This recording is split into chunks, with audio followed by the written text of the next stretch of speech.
So hello and welcome to the full review for the Yanyin Canyon or Yanyin Canon 2. So for the build quality and comfort first. So here's the Canon 2 itself in my hand, so you can take a look at it. So for the build quality, it's quite nice. Yanyin themselves call it as they've used it a medical grade resin onto this, so they didn't use 3D printing for this one. So they indicated that this was made in a handmade manner. So it really shows because there's like smooth curves and lines throughout the body of the IEM. So it's really obvious that much love and care and intricacy went into the molding of this IEM. So if you can see right here, some of the gracious or graceful curves in this IEM are all handmade using medical grade resin, and it really shows. So sometimes 3D printing can get some hard edges and imperfections here and there, so hand making these, so it assures the quality and the intricacy of the bodywork in the IEM. So the overall feel of the IEM is very nice. It has this nice heft to it. So if you know, if you read in my reviews and watch some of my reviews of IEMs back then, so I really like hefty IEMs because it really gives that sense of value in every IEM. So I'm a big fan of that. Despite some people really preferring lightweight IEMs because of their comfort in the ears, but for me, I like the heft, but not too much heft. So it really the Canon 2 strikes that balance between the heft and the comfortable feel in the ears. Yeah, it's made out of resin, so it's a slightly heavier material than your regular plastics that's been used in other cheaper IEMs. Yeah, that, and for the cable, they've used silver. I think it's silver coated copper or something like that. So I'm not that really intricate or very nitpicky on cable materials, because I kind of believe in the principle that the ear tips and other like sources matter rather than the cable itself. So for me, cable is more on the aesthetic side of things rather than the sound output of things. So yeah, here's the cable. You can see it has this nice braiding right over here, and it let me untangle it first. So yeah, I picked the 4.4 millimeter balance termination yet. So like usual IEM, so it's thick from the Y splitter from here to the audio jack. So it's thicker than the part where the IEM goes. So here it is. So it's kind of tangled up, so I'll fix it in a bit. Yeah. Here's the IEM, or the cable rather. So when it ends that terminal point in the IEM, so this one is a 2-pin connection. So removing this 2-pin connection, I've tried, so it's kind of stiff and very snug fit. So I advise, if you would buy this IEM, so yeah, you should carefully lift out the 2-pin connector because it's really snug. So it has the risk of breakage or the 2-pin cutting off from the side of the IEM. So yeah, here you can see also here in terms of build quality, the switches right over here. So as long as I've used it, so I've used this one for more than a week or so. So I haven't experienced some issues regarding the switch turning when it's inside of my ears, and it's the switches aren't very easy to manipulate, so that's good build quality right over there for the switches.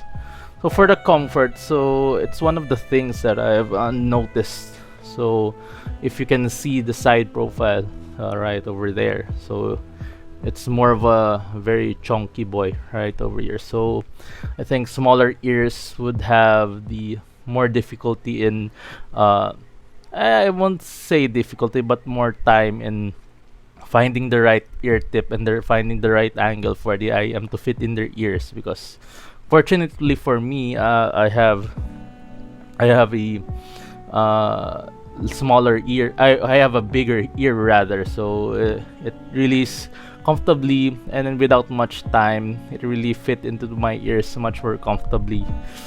But for smaller ears, I would guess they would have, as I said, much more time and yeah, tip rolling and finding the right angle for this to snugly fit in their ears. And if you can see, I'll try to do a fit test right over here. So kinda it protrudes out of your ear more, rather than your much smaller IEMs. So as a result of its chunkiness, so it really protrudes out of your ear. So if you intend to use this while sleeping, so it will most probably hit the back of your pillow. So it won't be a comfortable experience like those you get like from bullet style IEMs or other smaller IEMs, like for example those KZ IEMs. So KZ, apart from their like AS series or those higher ended series, so if they're in their cheaper models, so they have like this really small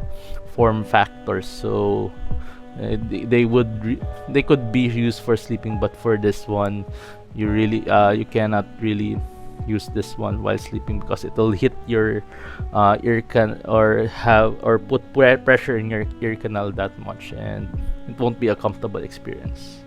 So, and also in terms of my side, so that's what I'm saying is just for the protrusion of the IM in your ear. So as you've seen, it's also evident in my ear. So also, so for the fit inside of my ear, so the included tips already in the package when I unboxed it, so it's the same ear tip that I use here. So it really it's a snug fit in my ear. So fortunately I have bigger ears to accommodate for this IM of this bigger size. So the nozzle is also, it's not much of a it's not a shallow fit. So you'll really see the length over here. So it isn't a shallow fit. It will really not too deeply like etymotic ones or other like bullet style IEMs, but this will fit into your ear canal deeply than your regular or mid length nozzle IEM. So as you can see right over here, it's kind of long, and it will secure in your ear much more greatly than shorter nozzled IEMs. So in terms of isolation from the environment or the sound passive noise cancellation, so it's really strong. So if you put on this IEM, so it'll feel like your will just it will shut down from all the outside noises because it really pushes in more deeply into your ear canal. So yeah, that's my take on the build quality and comfort for the IM. So let's proceed to the next chapter, which is the sound review for this IM. So that's the most important part. So I'll spend much more time here. So for the overall tonality, so the Canon 2 has quickly become my daily driver for the first second actually that it last laid upon my ears. So it latched itself into me, and as it closely sounded to what my preferences and sound signature was and still is. So I've detailed it about my sound preferences over at my Facebook page, which I wrote almost exactly last year. So I wrote that post of mine on Facebook in around September of last year, detailing what my personal preferences of or personal sound preference in sound signature. I even put a sample graph over there. So in case if you want to know what my preferences are as a reviewer, so that's all. That's an aspect you should know when supporting reviewers. So you should also align. It would probably most be helpful if your preferences aligned with your reviewer of choosing. So yeah, that type of sound signature with which I detailed on my post last year, so was still pretty much for reserved for kilobuck IEMs at that time when I wrote it. So especially with Empire Ears IEM. So I remember trying out the Valkyrie and other or the Evos, and it had that.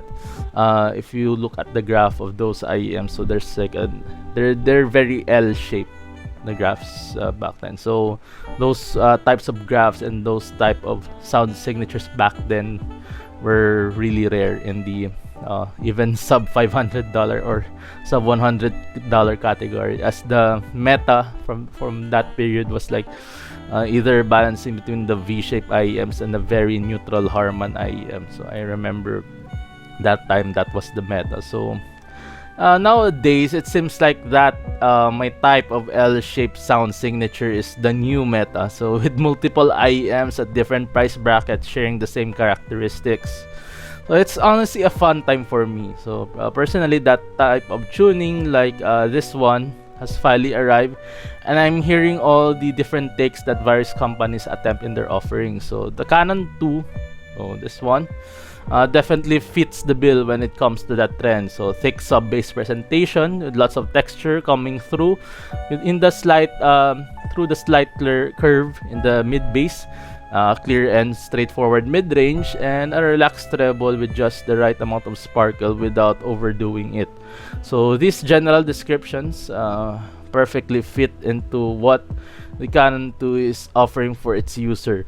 But the biggest differences between it and others lies in the level of nuance and refinement. So the Canon 2 dances gracefully between the strengths of the trend it follows, while knowing its limitations and not trying to overcompensate for them. So I would like to avoid the terminologies such as like this amount of dollar killer and punches way above its price. So as these terms are often way too overused and generates an unnecessary amount of hype, so which can kill the innate goodness of an IEM when enjoyed for what it can offer. So amidst this, the Canon 2 is my personal recommendation if you're inside the price bracket that it's in. So if you haven't seen the pricing for this one, so it's about $379.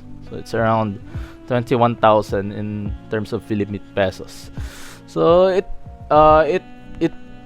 got the Canon 2 got all in terms of my own preferences. So fun bass without being too overbearing, revealing while not overdoing it, and natural when maintaining an impressive amount of technical prowess. And to add the cherry on top of an already impressive IEM, switches. So as you've seen right over here, switches are made available to the user to carefully create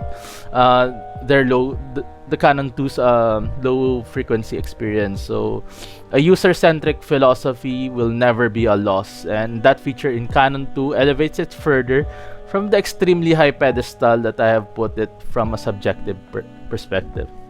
So what's hot in this IEM? I would like what's hot, what I like in this IEM. So what quickly caught my ear when the first time I tried the Canon 2 was its impressive imaging capabilities. So from what I've experienced from me introducing hi-fi audio to the uninitiated ears, people notice these first things in their first exposure. So the amount of bass and how natural the stereo image comes through in the equipment that you've introduced to them. So harking back to my own days as an audio newbie, which yeah, I feel old when reminiscing of that. So these were the two things also that impressed me while using the Canon 2. So it's one of the few IEMs that I've tried that has nuance to the image that it outputs to the user. So many great IEMs with superior imaging capabilities can sometimes flop in displaying nuance to imaging. It can be overdone by separating instruments too much that it can feel incohesive, or underdone by having too much in the middle channel, so resulting in instruments with the same frequency level clashing with each other. So the Canon 2 never had a problem with these two problems. So as one can hear the layers and levels to instruments as they are played to the user. So it has great performance with dynamics. So that's a great keyword for this review, which is dynamics. So softer passages are rendered softly as intended, and louder ones have the impact that it's intended to generate. So due to this mastery over dynamics, it was such a treat to listen to both progressive material with complex passages, a la Porcupine Tree or late era Death, like the Sound of Perseverance era Death, and which I haven't really included in my song list that I listen for review, but like Dream Theater and Meshuggah, if you like that stuff. So songs or artists that play complex material, they really shine the Canon too, because of that mastery over dynamics. So, and also on the other side of things, so simple pop songs with simpler presentation like New Order, if you know Blue Monday, with that simple rhythmic beat and the synths that meshes with each other in a simple manner. So early material Michael Jackson, like Off the Wall Michael Jackson, and also the newer ones like Dua Lipa. I always use Dua Lipa and for K-pop fan twice in my own testing. So the Canon 2 both shines in those complex music and also in simpler ones. So the smoothness of the mid-range perfectly complements the great dynamics and the superior imaging capabilities, as one can clearly hear the performance of both vocal and instrument parts. So I don't want to display too much audio quackery and meandering by over detailing, but every note weight, depth, and thickness coming out of the Canon 2 is just so luscious and detailed that it never fails to get a smile out of me. So, it particularly excels in lower frequency performances such as 8-string guitars in gent and thal. So if you're not familiar with that, this is a subgenre of metal. So for gent, as I've told you earlier, so Meshuggah, that's they're pretty much the godfathers of gent and thal. So if you know Humanity's Last Breath, so with if you don't know them, so if their 8-string guitars really bring that very sub-bassy and very low oomph to notes. So I really include them for testing IEM. So if you're curious, I would recommend Meshuggah's new album Immutable and Humanity's Last Breath song, which is Labyrinthian. So they're really good test tracks for testing out that sub bass and mid bass response, if they're layered and if they're presented correctly and with good impact. So going again to the lower frequency performances, so tubas and double bass in a symphony orchestra. So if you're familiar with Metallica's SNM2 or other classical performances of Star Wars themes and romantical period or Baroque period works, so they really bring in that very oomphy and very low orchestral instruments. So yeah, another one, baritone male vocals. So as an example, I can give David Bowie and Black Star. So the Black Star album, especially in the title track and in the song Lazarus. So if you can hear it, we have a very baritone vocal range, which means it has the capability to the singer or the male vocalist can both switch from a very, not a very low, but a low tone to higher tones, so like from the bass tones to the tenor tones. That's pretty much basically what a baritone male vocalist is. So another one, electric bass solos. So I can give an example in mini solos and little riff deviations from Sleep, the band. So their bassist is Al Cisneros. So it really sounds good in the Canon too. So and so much more. If you're want to research what other lower frequency instruments and performances are. Also, as I've detailed earlier, the second part in what's hot in the Canon 2 is the bass. So the bass in the Canon 2 is one of the best that I've heard recently, as it displays the same level of nuance and refinement that's present on the aspects I've discussed earlier. So every bass impact hit with both power and palpable tactility. So there's a very audible difference between the general oomph, general thump, and the definition in the bass hits. So that's what I mean by palpable tactility. So a combination of which is rarely seen to get together in sub-kilobuck IEMs. So one can be achieved by sacrificing another in most cases, but the Canon 2 readily makes itself available for the two to match together in somewhat in a perfect harmony. It's truly one of the best bass performances that I've experienced, one that needs to be experienced to be truly believed. So I've always been a fan of biomaterials used in dynamic drivers, as they have this very same potential. So they have a potential to output a very powerful yet natural sound. So the Canon 2 maximizes that potential to its utmost advantage, thus leaving the listener awestruck. So from the subtle 808 kicks in the last chorus of Korn's song Kai or Chi, whatever you want to call it, if you listen to that song in the last chorus, the David Silvera hits the 808 bass hit sample together with the drop of the riff. So if you want to re-listen to it, what I'm referring to, so you're free to do that. So from that to the goosebumps racing groove and feel change in Kendrick Lamar's DNA, so in the Damn album, so the DNA song, so in the along the almost the 3/4 part of the song, and when it's the last fourth of the song, there's a groove feel change that really benefits from a good bass IM, so that that groove feel change is more felt. So this IEM openly expresses those moments in to utmost bass satisfaction, leaving no note unturned. So couple that with the extremely easy drivability of the Canon 2, so it only clocks in at 27 to 40 ohms, so according to what tuning or what switches you turn on. So, and the choice to choose your own preferred bass levels through the switches, as I've said earlier, it quickly becomes a portable beat dropper IEM, which you can plug to anything that has an audio jack. So if you're planning to buy this IEM, I mostly recommend these two settings for the switches. So it's the UU or the up, or if you're referring to this switch over here. So if I'm referring to UU, it's up. So both of the switches are in the up position, and the other recommendation is UD.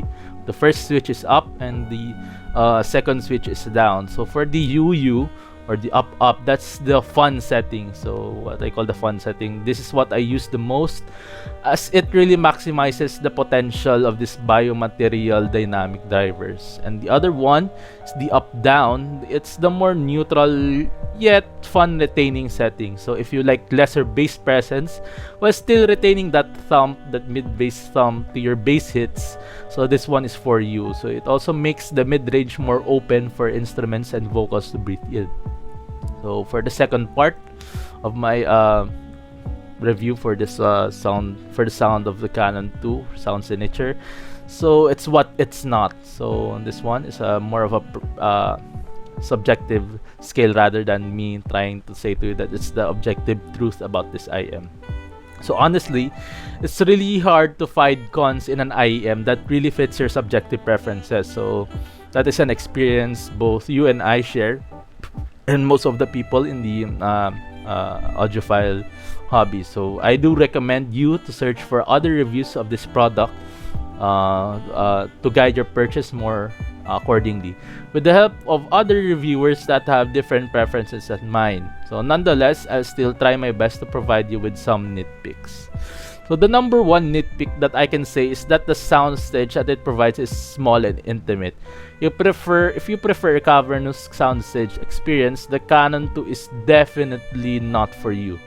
So as an absolute enjoyer of big soundstage performance, that was one of the things I first noticed in the Canon 2 that I'll consider remotely negative. Couple that together with the impactful bass, so you'll get a claustrophobic experience at times. Listening to heavy bass-heavy genres made me feel cramped in, despite the amazing imaging it has. It sometimes it feels overwhelming. Lots of detailed sonic information coming at you from such a tight space. Another nitpick that I can see people pointing out with the Canon 2 is its treble performance. So, in my perspective, in my own lens, I am completely satisfied from what it can bring, especially in the price that it comes at. So, I'm not much a fan of shining treble, as it can sound very forced at times and that have that dreaded BA tonality. So, although the Canon 2 has some pretty amazing technical prowess in terms of resolution or letting the instruments really be heard or be clear in the mix. So it isn't an IEM for treble heads that crave the utmost or the top resolution from their IEM. So it's relatively flat from a treble standpoint and doesn't really extend that much into air frequencies. So you can actually see this right away when you read the technical specifications for Canon 2. So it only reaches until 25K or 25 kilohertz. So most IEMs nowadays strive to reach the 40 kilohertz zone, so which can definitely produce a brighter tonal experience. But amid these nitpicks, I still find the Canon 2 to be one of the most delectable IEMs that I have ever had the privilege to try. So I have indicated at the start of this section, I recommend you to look for reviews of my fellow colleagues in audio to get a better holistic picture of what the Canon 2 can bring to you. So if you hit up a simple Google search, some of my colleagues such as I'll try to put the links to their channels below, like OB Audio or Practifile, Aurify. I don't still haven't memorized all the channels of my own co-reviewers here in the Philippines, but if you do a quick Google, YouTube search, you'll probably see this IM and the reviews for it. And anyways, so yeah, that's my full review of the Canon 2. So I apologize if you may have seen me like doing like that. So I'm currently experiencing some health issues recently, so so that's the reason I haven't had much content regarding Goji-Fi or my other toy review content here in my channel. So yeah, I'm trying my best to provide content for you despite my lingering health experiences. So yeah, I hope you really like the this review. And what's in my ear right over here is a bit of a spoiler or a teaser for you for my next review. So I'll be reviewing this one, the 7Hz Sonus in bright red, as what I call the Ultraman red.